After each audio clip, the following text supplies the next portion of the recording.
What if Anakin realized Palpatine shouldn't know about Padme? Let's explore the depths of it in the video.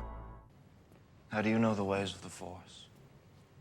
My mentor taught me everything about the Force, even the nature of the dark side. Anakin, please. I know how much you love her. Let me help you save her. And how is it you know about the two of us? For once, Palpatine does not have an answer. He freezes up and looks at him. He didn't expect the young Jedi to catch on to that. Instead, he tries to quickly think of an excuse, but it is too late. Anakin suddenly springs forward and sweeps his lightsaber at him. The Chancellor's eyes widen as he steps back, igniting his own weapon. He parries the strike and looks at Anakin. His expression changes from surprise to anger as he lunges at him. Fool! Did you think you could challenge the powers of the dark side? I have studied these abilities since before you were born. He sweeps his lightsaber towards the young Jedi, who must hop back in surprise, but is immediately faced with a downward strike. Anakin halts the attack and braces himself. Their weapons lock as he tries to hold Palpatine in place, but the Chancellor laughs and lets out a burst of Force energy that sends Anakin stumbling back. He is upon the young one in an instant, while secretly contacting his guards. They clash in a flurry of attacks. Anakin refuses to relent, but Palpatine advances with overwhelming power. He moves slowly and beats aside each of Anakin's strikes. Although he is strong, Anakin is unbalanced, and his anger is getting the better of him. When he tries to bring his lightsaber down, Palpatine is waiting and throws him back with the Force, and sends him flying just as his red guards appear, their staffs ready. 4 of them surround Anakin just as Palpatine advances and smiles. Suddenly, Anakin is a lot less certain about his chances when he looks at the group. He takes a deep breath and prepares himself, but the calm does not come, and more importantly, another thought nags at his mind. If Palpatine knows about Padme, then she is in danger now. Casting one more look at the Chancellor, Anakin turns and runs. The guards give chase, and Palpatine lets them go. He instead turns his attention to the computer and the security footage, working to edit this as he prepares a testimony from the guards on what they will say regarding this incident. Meanwhile, Anakin rushes through the corridors, trying to catch his breath. He manages to reach his starship and hops aboard, fiddling with the controls as he tries to contact Padme. To his relief, she picks up and looks confused. Padme, get out of the Senate immediately. You're in grave danger. Anakin? What happened? I'll explain later. In the meantime, get to your apartment. And if you get there before me, start packing. We need to get out of the system. Please, I don't understand. Padme, just trust me. The Senator looks at Anakin for a moment and then nods, cutting the transmission off. Anakin takes a deep breath and speeds towards her residence. When he arrives, Padme is there waiting for her, but Anakin brushes past her and begins gathering her things. As he works, he tells her everything. Palpatine. He's the Sith Lord. He's the one the Jedi have been hunting, and he knows about us. He tried to use it to turn me to the dark side. What? Palpatine is the Sith Lord? How did you learn that? Because he told me, Padme. He offered to give me powers to protect you from harm. He tried to use it to turn me to the dark side. I tried to stop him, but he's too strong. What about the Jedi? Do they know? I'll tell them later, but I need to get you out of here too. I think he might try to go after you, knowing that he's been exposed. This time, Padme does not hesitate and begins adhering to her things as well. She packs whatever she can and then calls for a private ship. Hours later, the two of them are flying away from Coruscant. But as they begin to relax, Anakin reaches for his communicator to contact the Jedi and warn them.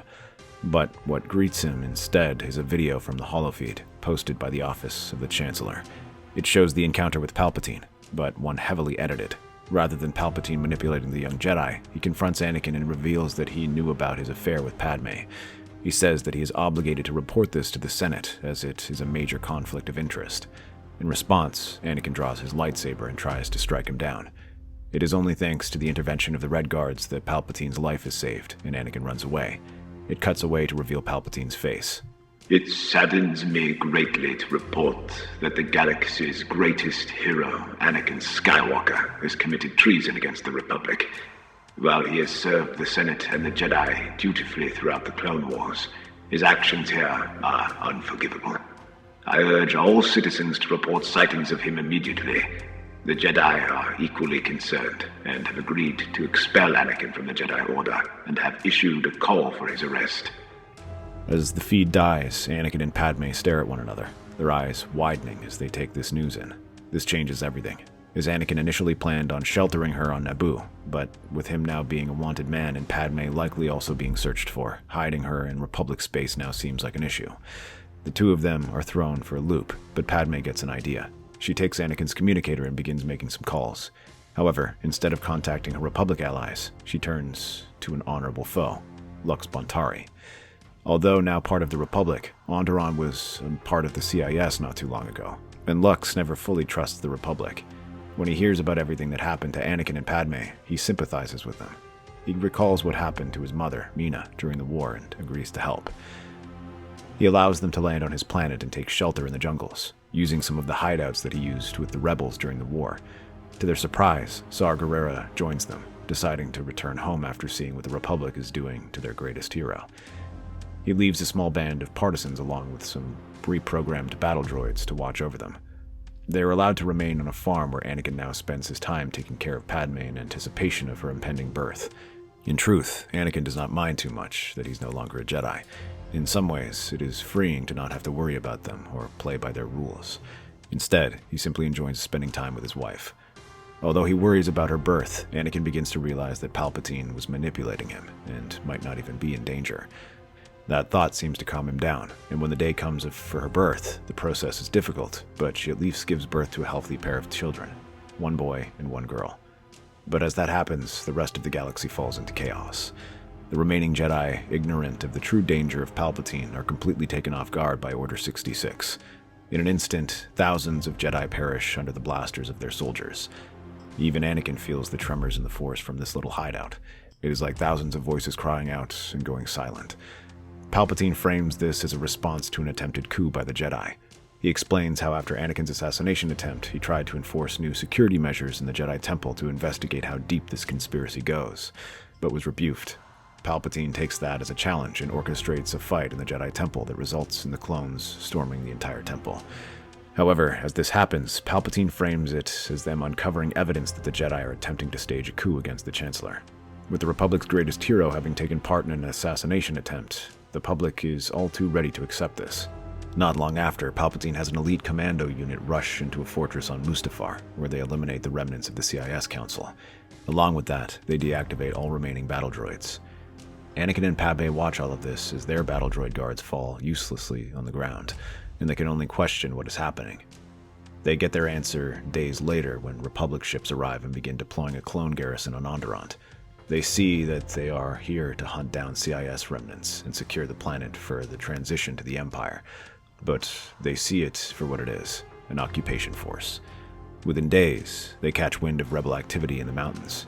Several Imperial defectors decide to win favor with the new Empire and tell them about Saw Gerrera's fighters, and, more alarmingly, a Jedi. Whispers say it's Anakin Skywalker. The Empire doesn't wait. Troop carriers rise from the jungle canopy, carrying squads of stormtroopers and ATRTs. Blaster fire erupts at dawn. The mountains echo with war as they burst from the jungles and fire upon them. Anakin stands at the front lines, igniting his saber and deflecting blaster fire from the trees while rebels hurry to arm themselves. They soon join the firefight, but they are badly outnumbered. The rebels are slowly picked off and cut down one by one as they are driven back into the facility. However, Lux emerges from the supply cache and reminds them about their droids. With the Force and a rush of memory, he reactivates the dormant B-1 and B-2 battle droids, using his old tricks as a mechanic. Soon, dozens of droids begin to emerge and turn against the Empire. The droids march, blasters hissing, giving the rebels a fighting chance, but it isn't enough. Lux Bontari takes a blaster bolt to the chest while rallying the others and rectifying a tactical droid. Anakin feels it through the Force before he sees it, but the time this buys is enough for the rebels to retreat to Padme's ship, where they make their escape. Once they are safe in orbit, the survivors regroup and plan again. Their eyes burn with fire. Saw vows vengeance. Padme, silent and bloodied, looks to the planet below. When she glances back, she looks more determined than ever. We can't let this happen again. But Anakin is not whole. He sits apart, gripping the hilt of his saber, trembling. Lux's death hangs over him like a shadow. Palpatine's voice still echoes in his mind, taunting, promising, winning. Anakin remembers the duel the moment he hesitated, and the cost that followed. No. I couldn't stop him. I tried. I failed. You stood against him. That matters. It's not enough. I tried to stop Palpatine and failed. Now I'm the only Jedi left. We need to leave. Somewhere. Anywhere. From this war, from the Empire, from him. And leave the rest of us to die? I'm telling you, we're not ready. You saw what he is. We don't have the numbers, we don't have the strength. Then we build it. We don't stop. Not now. I'm sorry, but I can't. I already lost so much. I can't fight. Not yet. Then please, keep our children safe. Anakin lowers his head, uncertain. He has the power to crush legions, but for the first time he isn't sure if that power can change anything. He glances at the two crying infants in the back and nods. They drop him off on a nearby planet where he enters a small farm. But as he watches the ships disappear, Anakin takes a deep breath and sighs. He closes his eyes and then wonders where the future will take him. The fire of rebellion still burns, but Anakin's flame flickers, and the galaxy watches, waiting. Even without him, Padme and Saw begin their rebellion. Anakin is right about one thing, and that is they simply do not have the numbers to risk war with the Empire, so they turn their attention to gathering new allies. Thankfully for them, they have no shortage of allies to call on.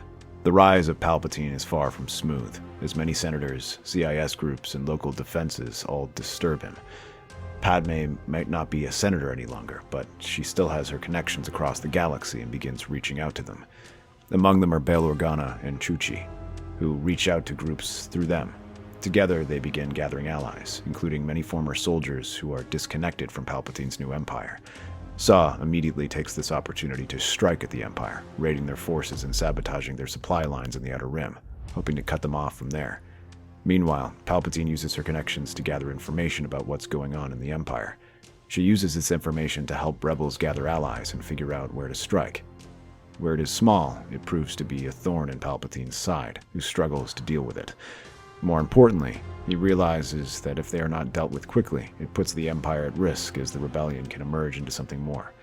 Palpatine is not foolish, though, and suspects a spy within the Senate. When he learns that Saw is commanding these rebels, he immediately suspects that Padme is responsible. This complicates things, as Padme is no fool and will not be easy to deal with. What he needs is a trap, something so enticing that Padme has no choice but to act. He decides to do this by finding a target she cannot ignore, and looks into his files for sightings of Ahsoka. The last he hears is that she fled an agricultural colony and is now on the run with the Inquisitors after her. Palpatine orders them to track her down and monitor her activity, but not to engage her. Soon enough, they find her on a planet in the Outer Rim, where she hopes to slip through the crowds. Palpatine immediately leaks information about this supposedly missing Jedi and orders to hunt her down. This information eventually reaches Padme and her rebellion, who sees this as an opportunity to recruit a Jedi into their force. They direct their forces towards this planet just as a squad of stormtroopers is deployed to apprehend her. But as they swarm the streets, forcing the exiled Jedi to go underground, Saw and his rebels fall out as well on the other side of the city. Soon enough, clashes break out between rebels and Imperials. They battle all through the street while Padme searches for Ahsoka. They eventually run into each other in the marketplace as Ahsoka dodges a patrol of scout troopers. Padme, boy am I glad to see you. Likewise, Ahsoka. I hope you're doing okay. But we're here to get you out of here. The two of them leave the marketplace as the stormtroopers arrive and point at them. They chase after, with rebels firing back at them. The whole city turns into a massive game of cat and mouse as they just barely stay one step ahead of the Imperials. When they finally reach their ship, Padme and Ahsoka look to it slowly. But the ship explodes in a display of red and yellow. The shockwave throws them back and leaves them stumbling on the ground as the rebels are tossed off their feet. While they try to get to their feet, the rebels are quickly gunned down. From the flames, a group of shapes emerges. These reveal themselves to be Inquisitors led by the Grand Inquisitor himself. He smiles and ignites his lightsaber as his underlings surround them. Though Ahsoka raises her lightsaber, she looks around just as stormtroopers rush at them and raise their weapons. She suddenly realizes just how badly outnumbered they are. Elsewhere, on a quiet forest world light years away, Anakin Skywalker trains his children. The clearing is alive with the sounds of morning, birds chirping in the trees, wind dancing through the tall grass, and the laughter of two small children echoing in the cool air. It is not just training, but so much as him spending time with them, Luke, barely 4, swings a short wooden stick. His blonde hair bounces as he charges forward with reckless abandon. Leia, younger by minutes but sharper in focus, holds her stick like a miniature Jedi.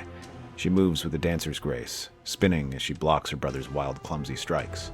Anakin kneels nearby, watching with a patient smile.